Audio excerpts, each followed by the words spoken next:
It was a nice summer day. My 5-year-old son, James, was playing outside in the backyard of our suburban home.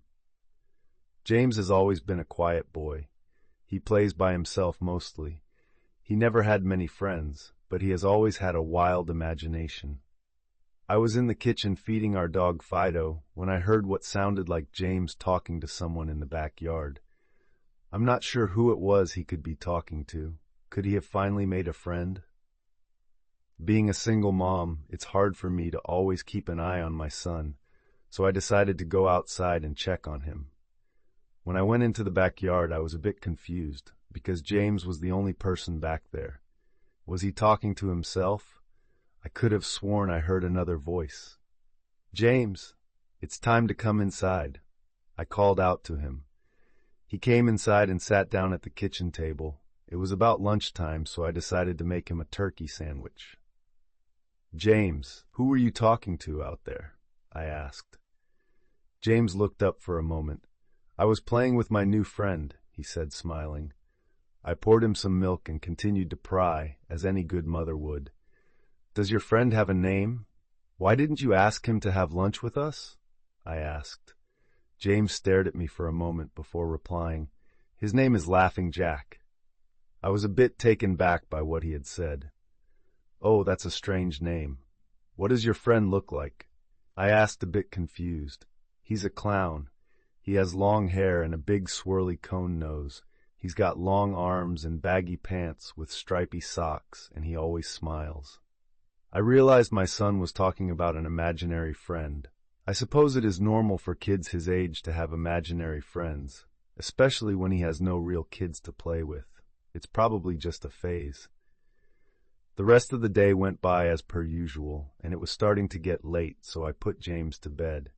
I tucked him in, gave him a kiss, and made sure to turn on his nightlight before I closed the door.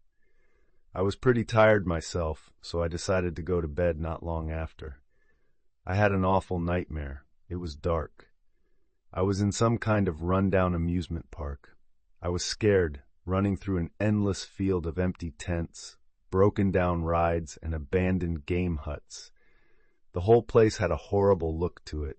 Everything was black and white. The prize stuffed animals all hung from nooses in the game huts, all with sick grins stitched on their faces.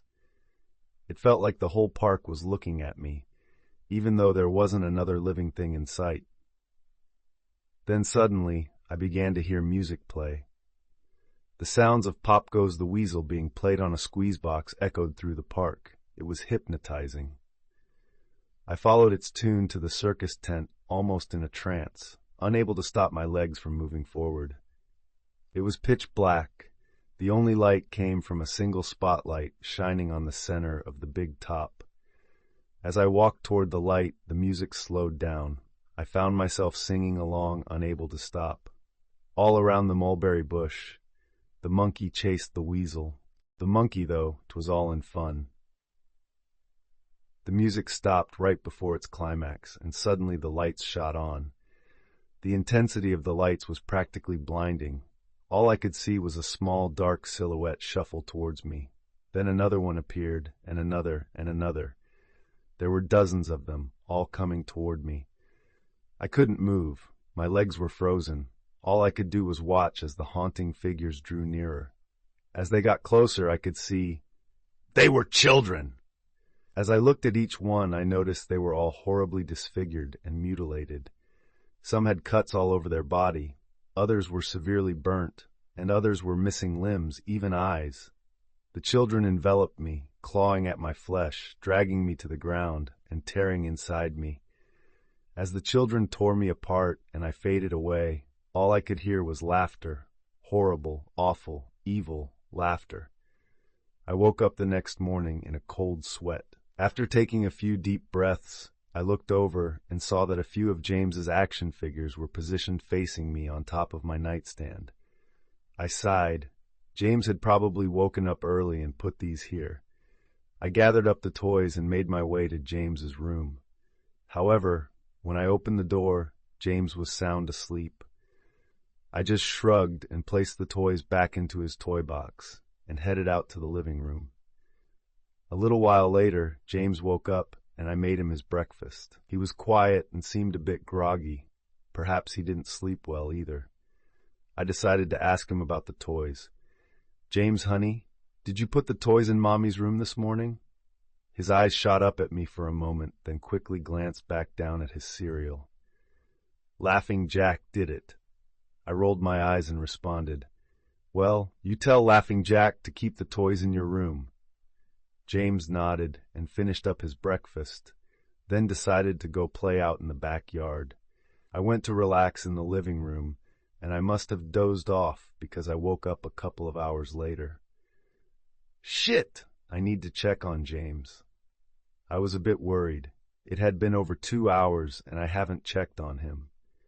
I stepped out into the backyard, but James wasn't there anymore.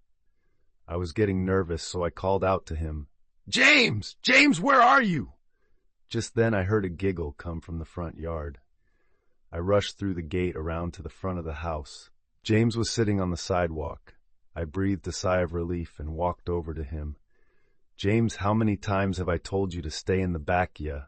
James, what are you eating?" James looked up at me, then reached into his pocket and pulled out a handful of hard candies in all colors. This made me very nervous. "James, who gave you that candy?" James just stared at me, not speaking. "James, please, tell Mommy where you got that candy." James hung his head down and said, "Laughing Jack gave it to me." My heart sunk. I kneeled down to look him in the eye. "James, I've had enough of this damn Laughing Jack thing. He is not real.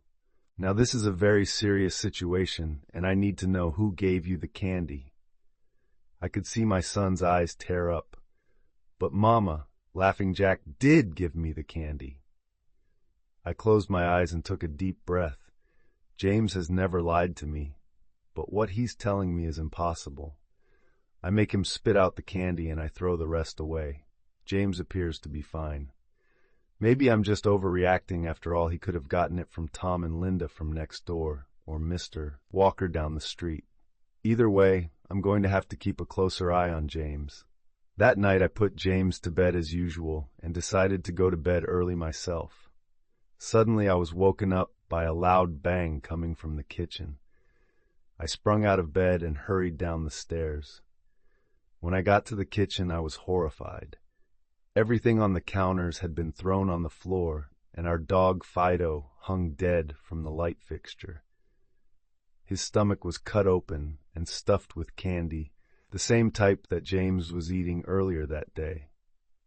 My shock was quickly broken by a sharp scream coming from James's room, followed by loud crashes.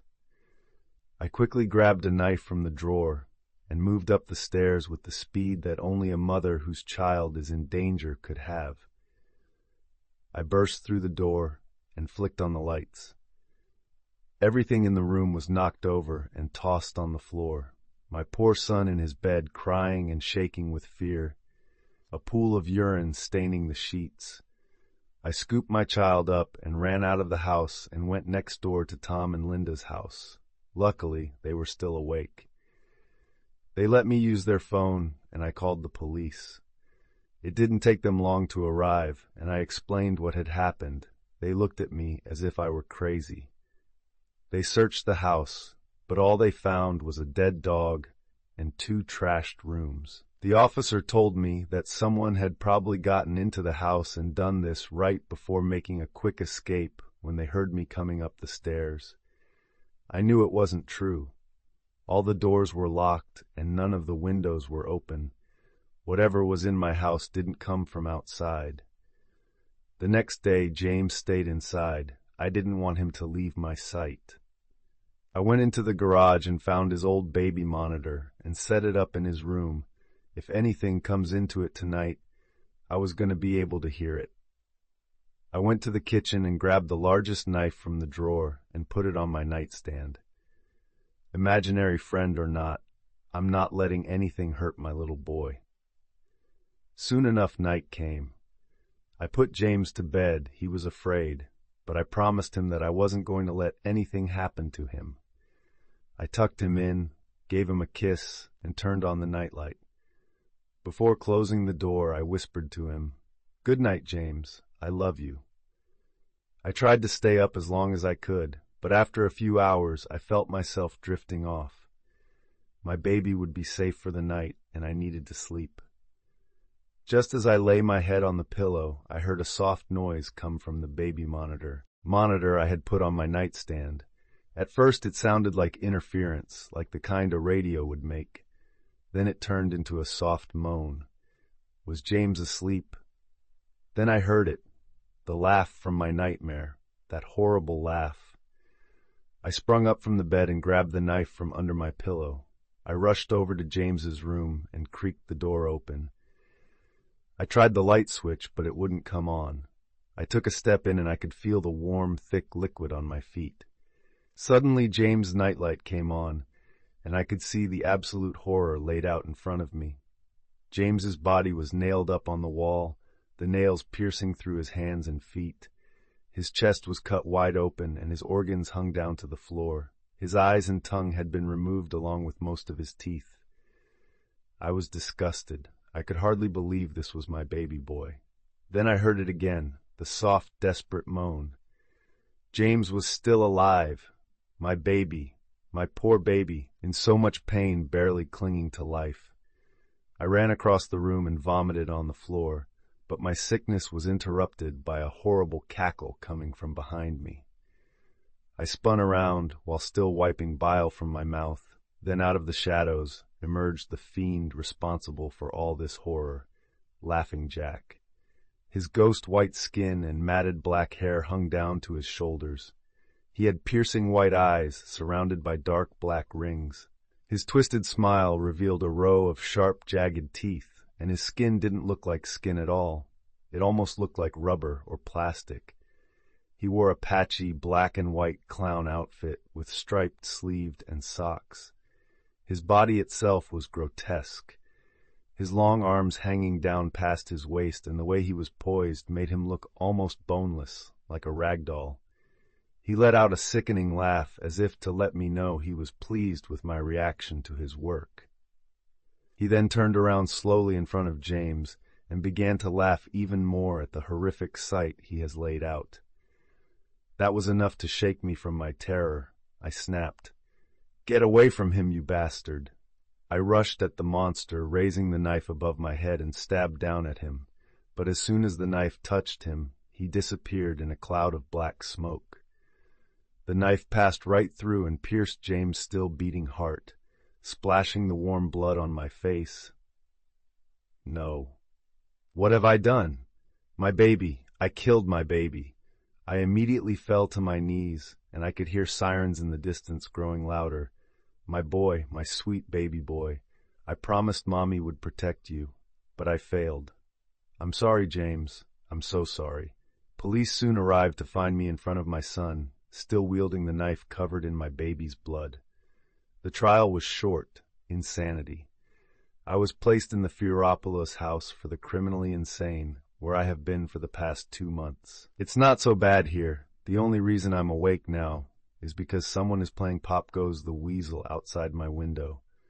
I'll talk to the orderlies about it in the morning.